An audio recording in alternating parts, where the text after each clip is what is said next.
بسم اللہ الرحمن الرحیم۔ السلام علیکم۔ سبق نمبر 159 اور آج کتاب الغصب کا دوسرا حصہ ہم پڑھیں گے، اور غصب کے کچھ متفرق احکامات ہوں گے جس میں غاصب کے تصرفات چل رہے ہیں۔ پہلا تصرف ہلاک کر دینا چیز کو، دوسرا تصرف نقصان کر دینا اس چیز کے اندر، یہ ہم نے سبق نمبر 158 کے اندر ڈسکس کر لیے۔ آج ہم انشاءاللہ اگلے جو اس کے 2-3 تصرفات ہیں، جیسے کہ چیز کو کے اندر رد و بدل کر دینا، تغییر کر دینا، یا اس میں کمی زیادتی کر دینا، یا اس چیز کو ہی غائب کر دینا، اس طرح کے تصرفات کا آج ہم انشاءاللہ تذکرہ کریں گے۔ تو آج کا سبق یہاں سے ہے کہ وَإِذَا تَغَيَّرَتِ الْعَيْنُ الْمَغْصُوبَةُ بِفِعْلِ الْغَاصِبِ، یہ غاصب کا تیسرا تصرف شروع ہو گیا ہے کہ عین مغصوبہ، یعنی جو چیز اس نے غصب کی ہے اس کا عین چیز وہ بدل گیا ہے، تبدیل ہو گیا ہے غاصب کے فعل سے، حتیٰ زال اسمہا، یہاں تک کہ اس کا نام بھی زائل ہو گیا ہے، وہ اعظم منافع، اور اس کے بڑے بڑے جو منافع تھے وہ بھی زائل ہو چکے ہیں۔ تو ظاہر ہے کہ اب اس چیز کا نام بھی بدل گیا ہے، تو اب ہم یہ نہیں کہیں گے کہ یہ بعینی ہی وہی چیز ہے جو غاصب نے غصب کی ہے، کیونکہ بعینی وہ چیز تو پھر نہ رہی، کیونکہ نام بھی اس کا چینج ہو گیا ہے اور اس کی منافع بھی چینج ہو گئے ہیں۔ تو اب ہم یہ کہیں گے کہ گویا کہ یہ وہ چیز ہے ہی نہیں ہے، لہٰذا اب غاصب کی وہ صرف اور صرف ہمیں ضامن ہی بنانا پڑے گا قیمت کا، چیز وہ اسی کی ہوگی، کیونکہ وہ اب وہ چیز ہی نہیں ہے، کوئی اور چیز ہے۔ مثال کے طور کہتے ہیں زال ملک الغاص مغصوب منہ، مغصوب منہ یعنی وہ اس چیز کا جو اصل مالک ہے جس سے اس نے چھینا ہے، اس کی ملکیت زائل ہو جائے گی اس چیز سے، انہا و ملکہ الغاصب، اور غاصب اس چیز کا مالک ہو جائے گا، و زمینہا، اور وہ مالک مغصوب منہ کے لیے ضامن ہو جائے گا کہ اچھا یہ چیز تو اب میری ہے، میں آپ کو اس کا ضمان دے دیتا ہوں۔ ولا یحل له الانتفاع بها، اب غاصب کے لیے بھی اس چیز سے نفع حاصل کرنا جائز نہیں ہے، حلال نہیں ہے، حتی یؤدی بدلہ، یہاں تک کہ اس کا بدل وہ ادا کر دے، جب بدل ادا کر دے گا پھر اس کے بعد وہ اس کو استعمال کر سکتا ہے۔ وہذا، کہتے ہیں کہ اس کی مثال یہ ہے کہ کمن غصب شاتن، کسی نے بکری غصب کی، فذبحھا، اور اس کو ذبح کر دیا، ذبح کیا، وشواھا، اور اس کو بھون دیا۔ تو اب یہ نہیں کہتے کہ بکری پکی ہوئی ہے، بھونے ہوئے گوشت کو کہتے ہیں کہ بکری کا گوشت پکا ہوا، گوشت پکا ہوا، اس طرح کہتے ہیں نا، ایسے تو نہیں کہتے کہ بکری پکی ہوئی، آؤ بھائی بکری پکی ہوئی۔ تو نام بھی چینج ہو گیا اور اس کے بڑے بڑے منافع، دودھ دینا، نسل کا بڑھانا، وہ ختم ہو گئے کیونکہ بکری ذبح کر دی اس نے۔ تو یہ ایسا تغییر ہوا کہ جس سے نام بھی چیز کا چینج ہو گیا اور اس کے منافع بھی چینج ہو گئے، لہٰذا اب یہاں پہ یہ نہیں کہیں گے کہ بھئی اسی طرح کی بکری لا کر دو یا قیمت دو، نہیں، بلکہ اسی طرح کی بکری تم لا کر دو، نہیں، بلکہ اب یہاں پہ ہر حالت میں جا کر اس نے صرف ضمان دینا پڑے گا، اس کی قیمت دینی پڑے گی جس دن اس نے غصب کی اس دن کی، اور یہ بکری اور یہ جو گوشت ہے یہ اسی کا ہو گیا۔ او طبخا، یا اس کو پکا دیا، او غصب حنطتاً، یا گندم غصب کی، فتحنہ، اس کو پیس دیا، اور حدیداً لوہا غصب کیا، فتخذہ سیفاً، اس سے تلوار بنا دی، او صفراً، یہ ہے کہ اس نے کوئی تانبا وغیرہ اس نے یعنی اس میں مثلا صفراً کا معنی پیتل، پیتل کو اس نے غصب کر دیا، فعملہ آنیتاً، اور اس کے برتن بنا دیے۔ اب یہ دیکھیں، اب یہ نہیں کہا جاتا کہ یہ پتل ہے، بلکہ یہ کہا جاتا ہے کہ برتن ہے یہ، اور لوہے سے تلوار بن گئی تو نام بھی چینج ہو گیا، گندم سے اس نے آٹا بنا دی تو نام بھی چینج ہو گیا، اور منفعت بھی تبدیل ہوگی کہ گندم سے کچھ اور منفعت حاصل کی جاتی ہے، آٹے سے کچھ اور کی جاتی ہے، لوہے سے عام طور پر کچھ اور ہے، تلوار سے کچھ اور ہے، منفعت بھی چینج ہے اور ساتھ ساتھ نام بھی چینج ہو گیا ہے۔ تو ان سب صورتوں میں وہ چیز اس کی اپنی ہو جائے گی اور اس نے صرف ضمان دینا ہے غاصب نے۔ وَإِنْ غَصَبَ فِضَّةً أَوْ ذَهَبًا، اب یہاں سے اس کے برعکس ایک مثال دے رہے ہیں کہ ایسی چیز کوئی غصب کی لیکن اب اس کے اندر تغیر اور تبدل بھی ہو گیا، لیکن اتنا بڑا تغیر تبدل نہیں ہوگا جس سے اس کا نام چینج ہو جائے، چیز کا نام اور اکثر اس کے منافع وہ اسی طریقے سے ہیں، تو اب اس چیز کو ایسا نہیں کہیں گے یہ آپ غاصب کہیں گے یہ آپ کی ہوگی، آپ صرف ضمان دے دیں، نہیں، بلکہ وہی چیز واپس کرنی پڑے گی۔ فضربھا دراہم، کسی نے سونا چاندی تو غصب کیا، اس کے دراہم بنا دیے، او دنانیر، یا دینار بنا دیے، کہتے ہیں لم یزل ملک مالکہا عنہا، کہتے ہیں کہ ملکیت مالک کی اس سونے چاندی سے زائل نہیں ہوگی۔ کیوں؟ اس لیے کہ سونے چاندی کو جس شکل میں بھی چھوڑو وہ سمن ہی سمن ہے، اور اس کو یہی کہا جاتا ہے کہ یہ سونے کا برتن ہے، یہ سونا ہے، یہ سونا ہے، یہ زیور بنا تو پھر کہتے ہیں یہ سونا ہے۔ تو سونے کا نام بھی چینج نہیں ہوا اور اس کی منفعت بھی چینج نہیں ہوا۔ اگر سونے کا آپ لوٹا بھی بنا دیں پھر بھی وہ آگے جا کر سمن بنے گا، وہ مبین نہیں بنے گا۔ عند ابی حنیفہ رحمہ اللہ، امام ابو حنیفہ رحمہ اللہ کے نزدیک ومن غصب ساجتاً، کسی نے شاتیر غصب کیا، یعنی لکڑی کا جو لمبا شاتیر جو جو چھت بنتی ہے، کچی چھتیں جو بنتی ہیں مکان کی، اس کے نیچے جو شاتیر لکڑی کا لمبا لگتا ہے وہ کسی نے غصب کر دیا، فبنا علیہ، اور اس کے اوپر تعمیرات اس نے کر دی، زال ملک مالکیہا عنہا، تو مالک کی جو ملکیت ہے وہ اس سے زائل ہو جائے گی۔ یعنی یہاں پہ بھی اس نے ایسا کیا ہے کہ تصرف کر دیا ہے، اور تصرف کو ہم یہاں پہ محمول کرتے ہیں اسی تغیر پر ہی، کہ تبدیلی کر دی کہ اس نے شاتیر کو اٹھا کر اپنے مکان کے نیچے لگا دیا ہے۔ اب اگر اس مکان کو توڑتے ہیں تو پھر غاصب کا بھی سارا مکان ٹوٹ جائے گا، نقصان ہو جائے گا، تو اس لیے فرماتے ہیں کہ مالک کی ملکیت اس سے زائل ہو جائے گی اس شتیر سے، کیونکہ اب وہ غاصب کے مکان میں لگ گیا ہے۔ وَلَزِمَ الْغَاصِبَ قِیمَتُهَا، لہذا غاصب کے اوپر اس شتیر کی قیمت لازم ہوگی۔ ومن غصب ارضاً، اگر کسی نے زمین غصب کی، فغرس فیہا او بنا، زمین غصب کی اور اس کے اندر کچھ درخت لگا دیے یا کوئی تعمیرات کر دی، قیل لہو، تو اس کو کہا جائے گا کہ اقلع الغرس والبناء، کہ اپنی جو بلڈنگ ہے اوپر بنائی ہوئی ہے یا درخت ہیں اس کو آپ واپس کر دو، یعنی اکھیڑ دو، وردھا الی مالکہا فارغۃ، زمین کو فارغ کر کے مالک کے حوالے کر دو۔ فإن كانت الارض تنقص بقلع ذلك، اب اگر زمین کو نقصان پہنچتا ہے ایک بلڈنگ کے اکھیڑنے سے یا درخت کے اکھیڑنے سے، تو فللمالک ان یضمن له قیمت البنا، تو پھر مالک کو اختیار ہے کہ وہ اس یعنی جو غاصب کی بلڈنگ ہے اس کی بلڈنگ کی قیمت کا ضامن ہو جائے، یعنی زمین کا مالک مغصوب منہ جس کو ہم کہتے ہیں، اس کی زمین کا مالک ہو جائے، مقلوعاً والغرس، اور درختوں کا بھی مالک ہو جائے مقلوعاً میٹیریل ہونے کی حالت میں، یعنی اس بلڈنگ کے اندر جو لگا ہوا سریا ہے، سیمنٹ ہے، نیچے جب وہ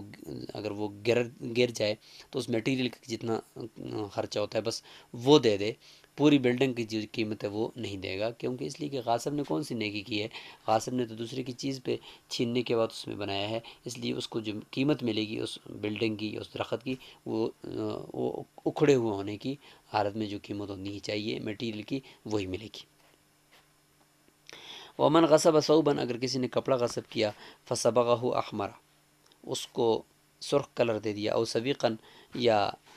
ستو کسی کا جو ہے اس نے غصب کیا، فلتہ بثمن، اس نے اس کو اپنے گھی کے اندر ملا دیا۔ تو اب اس صورت کے اندر بھی دیکھیں اس نے تغیر کیا ہے، اور تغیر کر کے اس نے یہاں پہ یا اس طرح کر سکتے ہیں کہ اب ایک تصرف کی، اب ہم یہ کہہ سکتے ہیں کہ ایک اور قسم شروع ہوگی ہے کہ جس میں یا یہ ہے کہ زیادتی و نقصان، یہ تصرف کی جو چوتھی قسم ہے نا، کہ اس مغصوبہ چیز کے اندر اس نے زیادتی کر لی۔ تو پہلے جو زیادتی تھی کہ جس میں اس نے زمین کے اندر اس نے مکان بنا دیا یا زمین کے اندر اس نے درخت اگا دی، یہ زیادتی کون سی تھی؟ منقولی یعنی غیر منقولی چیزوں کے اندر زیادتی تھی، زمین کے اندر اس نے زیادتی کی ہے۔ اور اب جو زیادتی کی بات ہو رہی ہے کپڑے کے اندر، وہ منقولی چیزوں کے اندر اس نے زیادتی کر لی ہے۔ تو فصاحبہ بالحیار، اس میں اس یعنی جس سے غصب کیا ہے، یعنی ستو کو غصب کیا ہے یا کپڑے کو غصب کیا ہے، اس کو اختیار ہے کہ انشاء ضمنہ قیمت ثوب ابیض، چاہے تو وہ اس کو سفید کپڑے کی جتنی قیمت ہوتی ہے، وہ مثل السویق، اور جو خالص ستو گھی کے بغیر جتنی اس کی قیمت ہوتی ہے اس کا ضامن بناتے ہیں کہ بھائی میرا تو وہ تھا، آپ نے اگر اس میں گھی مکس کر دیا یا آپ نے اس کو کلر سرخ کر دیا کپڑے کو، تو میں تو ضامن نہیں ہوں۔ مالک یہ کہے کپڑے کا کہ آپ ایسا کریں، غاصب کو کہے کہ آپ بس مجھے سادے کپڑے کی جتنی قیمت بنتی ہے وہ مجھے ضامن بنا، وہ مجھے اس طرح کا گھی لا کر دیتے ہیں یا اس ستو لا کر دیتے ہیں یا اسی طرح کا کپڑا لا کر دیتے ہیں، آپ کی مرضی۔ وسلمہا ہما للغاصب، اور وہ جو کپڑا تھا یا وہ جو ستو تھے جو اس نے غاصب نے مکس کر دیے ہیں، تو ان کو غاصب کے حوالے کرے اور اس کو کہ اسی طرح کا کپڑا یا اسی طرح کا مجھے ستو لا کر دے دو، یہ ایک اختیار ہے مالک کو۔ وَإِنْ شَاءَ أَخَذَهُمَا، اور ایک یہ اختیار بھی ہے کہ ان دونوں کو لے لے، یعنی ستو کو اور کپڑے کو لے لے، و زمین ما زاد الصبغ والثمن فیہما، وہ غاصب کی طرف سے جو کپڑے کو سرخ کلر دیا ہے یا ستو کو گھی میں ملایا تو وہ گھی بھی ساتھ مالک کو چلا جائے گا، تو ان دونوں کا جو خرچہ آیا ہے تو اس کا وہ ضامن بن جائے، یعنی کپڑے کا مالک۔ و یعنی کس طرح ضامن بنے گا پیچھے، ما زاد سب ہو، یعنی جتنا اس چیزوں کی قیمت کو بڑھایا ہے کس نے، کلر نے، کپڑے کی قیمت کو کلر نے، اور ستو کی قیمت کو گھی نے جتنا بڑھایا ہے، اضافہ کیا، اتنی قیمت کا ضامن وہ مالک ہو جائے گا غاصب کے لیے۔ ومن غصب عینا فغیبہ، اب یہ جو پانچواں تصرف شروع ہو گیا ہے کہ چیز کو غائب کر دینا، غصب کی کوئی چیز اور اس کو غائب کر دیا، فضمنہ المالک و قیمتہا، مالک نے اس کو قیمت کا مالک بنا دیا، ضامن بنا دیا کہ آپ نے جو چیز تھی میری وہ تو غائب کر دی ہے، لہٰذا آپ اس کی قیمت دے دو۔ تو کہتے ہیں کہ مالا کا حل غاصب بالقیمت،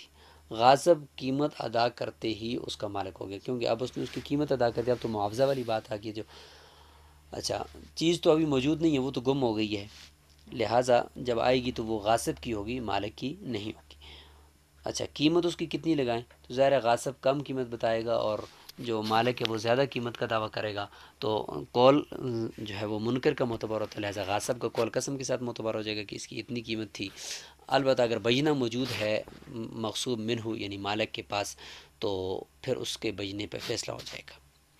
والقول فی القیمت، قیمت میں جو قول ہے وہ قول الغاصب، غاصب کا قول معتبر ہوگا، ما یمین ہی قسم کے ساتھ، الا یہ کہ ان یقیم المالک کو، کہ مالک قائم کر لے البینہ بینہ کو، بے اکثر من ذالک، اس سے زیادہ میں، یعنی مالک جو ہے وہ اس سے زیادہ میں بینہ کو قائم کر لے، تو پھر اس صورت میں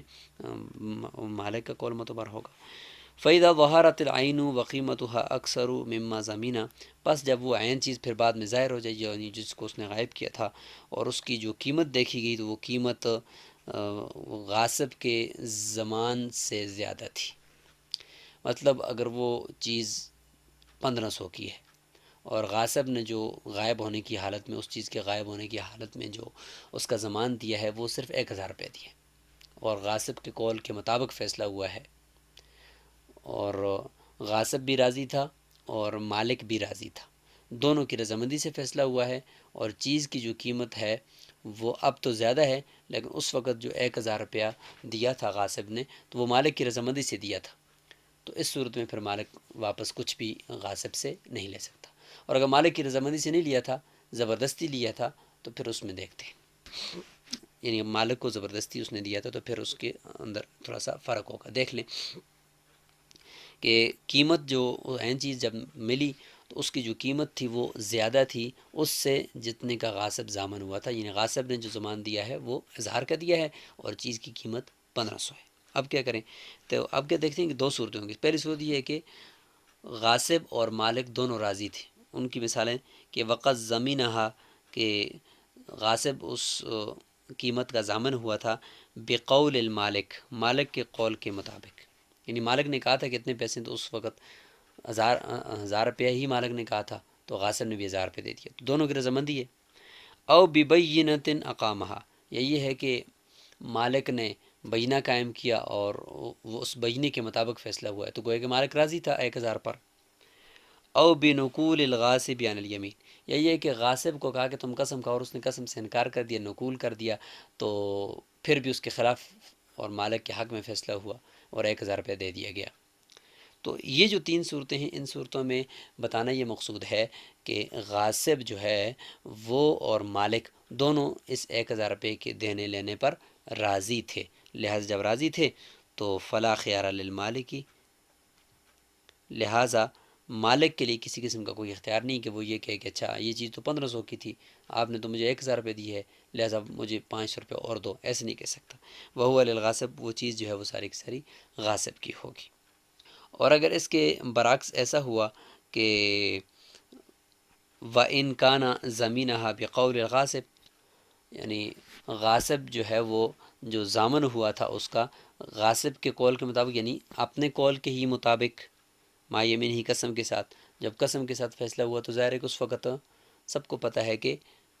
مالک راضی نہیں تھا، غاصب کی قسم پہ مالک راضی نہیں تھا، مالک کے پاس بینہ نہیں تھا، غاصب کے کال پر فیصلہ ہوا تو مالک تو کچھ اور کہہ رہا تھا نا، وہ تو بگڑا ہوا تھا، اس لیے یہاں پہ مالک راضی نہیں ہے اس صورت میں، تو فل مالک بالخیر، ہم یہاں پہ مالک کو اختیار دے دیں گے کہ انشاء امز الزمان، چاہے تو وہ زمان کو برقرار رکھے کہ اچھا جو آپ نے 1000 روپے دے دیا بس ٹھیک ہے کافی ہے، و انشاء اخذ العین ورد العوضہ، اور چاہے تو وہ یہ بھی کر سکتا ہے کہ عین چیز کو وہ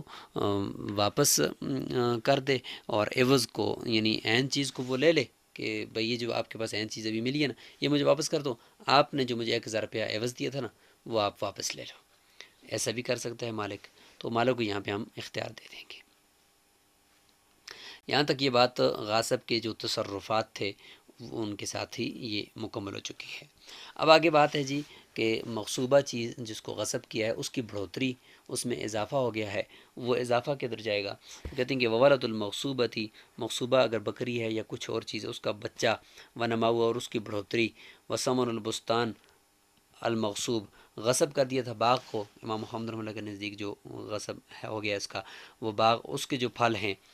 امانۃ فی ید الغاصب، وہ غاصب کے پاس امانت ہے کیونکہ وہ تابع ہیں تو وہ امانت ہیں، ان ہلاک فی یدہ، اگر اس کے پاس ہلاک ہو گئے، فلا زمان علیہ، تو اس کے اوپر کسی قسم کا کوئی زمان نہیں آئے گا، ہاں کیونکہ امانت ہے، ہاں الا ان یتعدی فیہا، الا یہ کہ وہ اس میں تعدی کر دے، او یطلبہا مالکہا، یا مالک نے وہ پھل یا وہ بڑھوتری اس غاصب سے طلب کی کہ یہ تو مجھے فی الحال دے دو، اور اس نے فیمنعہا ایہو، اس نے دینے سے انکار کر دیا، تو ان دو صورتوں میں پھر اگر وہ بڑھوتری ہلاک ہوگی تو پھر یہ غاصب اس بڑھوتری کا بھی ضامن ہوگا۔ اچھا وما نقصت الجاریۃ بالولادتی، اور جتنا نقصان باندی کو ہوا ہے ولادت کی وجہ سے، یعنی وہ ولادت جو غاصب نے باندی کو غصب کیا اور وہیں پہ ہی باندی کے ساتھ ہم بستری کی اور اس سے جو بچہ پیدا ہوا، تو وہ بچہ چونکہ غاصب کا تھا اس لیے غاصب یعنی باندی کا نقصان ہو گیا کہ ریٹ اس کی کم ہو گئی ہے اور اس کے اندر کمزوری آ گئی ہے، اس کا آپریشن ہوا وہ ہوگا، تو کہتے ہیں کہ ان سب چیزوں کا زمان ہوگا غاصب کے اوپر، فهو فی زمان الغاصب، وہ غاصب کے زمان میں ہوگی۔ فإن كان فی قیمت الولد وفاء به، پس اگر بچے کی قیمت، بچے کو بیچ کر وہ باندی جو ہے اس کا نقصان پورا کیا جا سکتا اگر ہے، تو جبر النقصان بالولد، تو بچے سے اس کے نقصان کا انجبار کیا جائے گا، تلافی کی جائے گی، یعنی بچے کو فروخت کر کے اس کے ہم یہ کہہ دیں گے کہ یہ اس کے عوض میں بچہ جو ہے وہ مالک کو، باندی بھی مالک کو واپس کرو، اور غاصب کو کہیں گے کہ یہ بچہ بھی مالک کو دے دو، اور اسی سے ہی نقصان کی تلافی ہو جائے گی۔ وسقط زمانہ عن الغاصب، اور اس کا زمان ہے وہ غاصب سے ساقط ہو جائے گا، نقصان کا زمان۔ ولا یضمن الغاصب منافع ما غصبہ الا ان ينقص باستعمالہ،